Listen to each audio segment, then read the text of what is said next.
Bonjour à tous. Alors, en géométrie, aujourd'hui, avant de faire les exercices, je voulais reprendre avec vous différentes notions. Alors, je vous explique. Nous avons tout d'abord cette forme géométrique que vous connaissez. Ça s'appelle un carré. Bien. Dans ce carré, justement, je voulais voir plusieurs choses avec vous. Là, là, là, et enfin, ici, on appelle donc ces pics-là des sommets, comme le sommet de la montagne. Dans le carré, chaque côté, donc le côté, chaque côté est de la même longueur. Donc ici, pour le carré, les 4 côtés sont de la même longueur. Bien. Maintenant, nous allons prendre une autre forme géométrique que vous connaissez. C'est le rectangle. À nouveau, dans ce rectangle, nous avons 4 sommets. Et quand on regarde les côtés, nous avons 2 côtés qui sont de la même longueur et les 2 autres sont égaux entre eux également. Ensuite, on reprend les formes géométriques. Cette forme maintenant, c'est le triangle. Et dans le triangle, nous avons, je me trompe, tac, nous avons 3 sommets et nous avons 3 côtés. D'accord? Alors, dernière forme, c'est là, celle-ci, le cercle. Et le cercle, lui, eh bien, il n'a pas de sommet, il n'a pas de côté. On va parler donc de traits que l'on va faire à l'intérieur à partir du centre, d'accord? Et donc, on appelle ça comme pour le vélo. Tous ces traits-là, ça ressemble à une roue de vélo. Et on appelle ça des rayons. D'accord? Alors maintenant, on a revu le sommet. Nous avons revu les côtés. Alors, vous allez prendre la fiche 80 que je vous présente et on va faire les exercices ensemble. Alors, je vous montre le premier. C'est un peu un jeu de devinette. La jeune fille avec le t-shirt jaune dit « J'ai choisi une figure qui a 4 sommets et 4 côtés de même longueur. Quelle est cette figure? » C'est la figure C.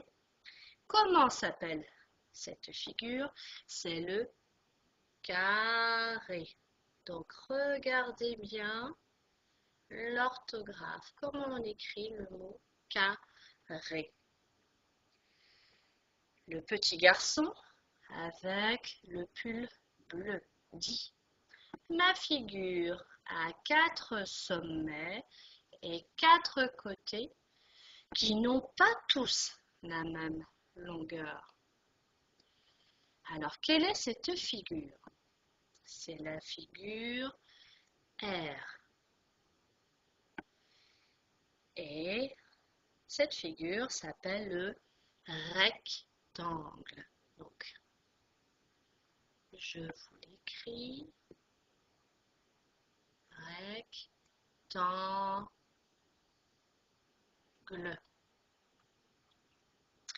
La jeune fille avec la salopette jaune dit: ma figure n'a pas de sommet et pas de côté. C'est la figure E. Et cette figure, on l'appelle le cercle. Enfin, le petit garçon avec le pull rouge nous dit: la figure que j'ai choisie a 3 côtés et 3 sommets. Donc c'est la figure T. Et cette figure s'appelle le triangle.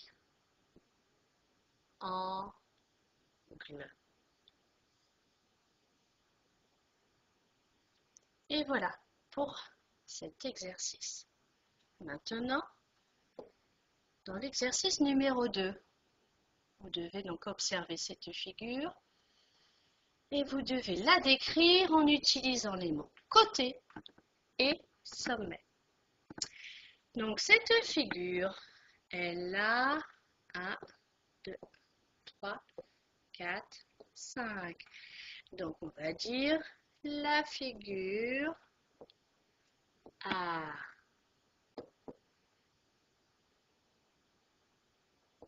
5 sommets et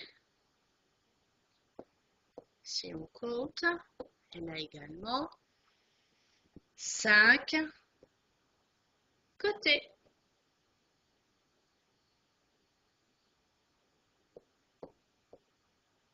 Et voilà.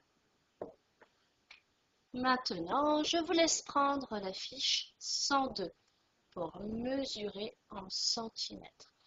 Vous allez commencer par le bâton. Avec ta règle, mesure puis écris les longueurs sur ce dessin. N'oubliez pas de bien positionner la règle. On met bien le 0 au début du segment du trait et on regarde jusqu'où va le trait. J'ai remarqué, puisque j'ai fait l'exercice aujourd'hui avec les autres CP, et j'ai remarqué qu'il y avait un petit décalage avec la photocopieuse, je pense, et du coup, ça ne tombe pas exactement sur les centimètres. Et moi, ce qui m'intéresse, c'est vraiment les centimètres. Donc, je vous laisse faire ce premier travail. Et ensuite, vous avez ici, vous devez prolonger le trait rouge. Donc, regardez bien la couleur pour qu'il mesure 10 cm. Donc, on part bien au petit trait et on prolonge pour que ce trait mesure 10 cm. De même, pour le trait vert, on doit partir du petit trait vert et on doit prolonger le trait pour que celui-ci fasse 8 cm. Donc, place bien ta règle pour pouvoir faire le travail. Enfin, la fourmi rouge est partie du point jaune et a suivi le chemin. Mesure ce chemin. Donc, vous devez d'abord mesurer tous les petits morceaux du chemin et après les additionner. Voilà. Alors, travaillez bien et on se retrouve jeudi.